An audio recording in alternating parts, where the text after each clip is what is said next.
What exactly is this about, and what do you think that it means? Well, very simple, Tucker. What this is about is the Dutch government stealing our farmers' land. And they're doing this under the guise of a made-up nitrogen crisis. And that is basically going to put most of these farmers completely out of business. And thankfully, the Dutch farmers aren't having it. So they're going out on the streets, they're blocking distribution centers, they've blocked the high roads, they are fighting back. And they're right to do so. This is their life's work. They're really at their wits' end. They're devastated by what the government is doing. And, well, it's very clear that the government is not doing this because of a nitrogen crisis. They're doing this because they want these farmers' land and they want it to house new immigrants.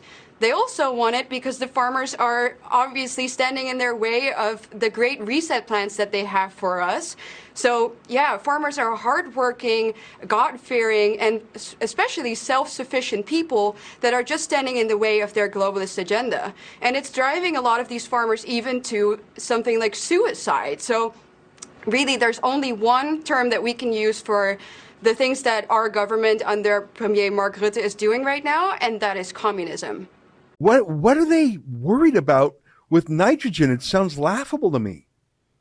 It is laughable, and that is what you should take away from this. It's not a real crisis. Obviously, nitrogen isn't a problem, especially not when you consider the fact that, well, the Netherlands, like I said, is such a small piece of land. Yeah. We have our neighboring countries, Belgium and Germany, that don't have to implement any of these measures, but the Dutch government is doing it. And the real reason, obviously, behind it is that the Dutch state wants the farmers' land. Because probably there are a couple of reasons. So the farmers, first of all, they're a group in society that are very self-reliant. They are basically ungovernable in that sense. You know, they own a lot of the Dutch land, and they produce agricultural products. They have livestock. They produce beef. And what's interesting to know is that the Dutch minister who has pushed this nitrogen law has a brother-in-law who is the owner of the Dutch online supermarket called Picnic. Guess who invested $600 million in Picnic last year? Right, Bill Gates, the man who wants you to eat fake meat. And, you know, that's not just a conspiracy theory. I know, for example, that the head of the Netherlands, he's a serious member of the World Economic Forum, too. What's his name?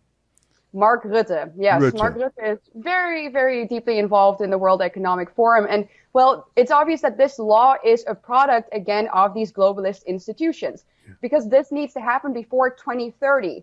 Rings a bell, right? Agenda 2030, the Great Reset, World Economic Forum. It's very clear that this is a made-up crisis, which we've seen before with these organizations. That's the way they handle, that's the way they operate these things. They say, we have a crisis, and you are the ones that are going to have to solve this by giving up all of your rights. Yeah. So that's what's happening here. They're taking away these farmers' this land. They're taking away property because they see a future for us in which we're completely dependent on the state. You eat bugs, and, well, they own your land. You own nothing and you'll be happy is what they say to you. But these farmers are not happy, and I'm so proud that they're fighting this.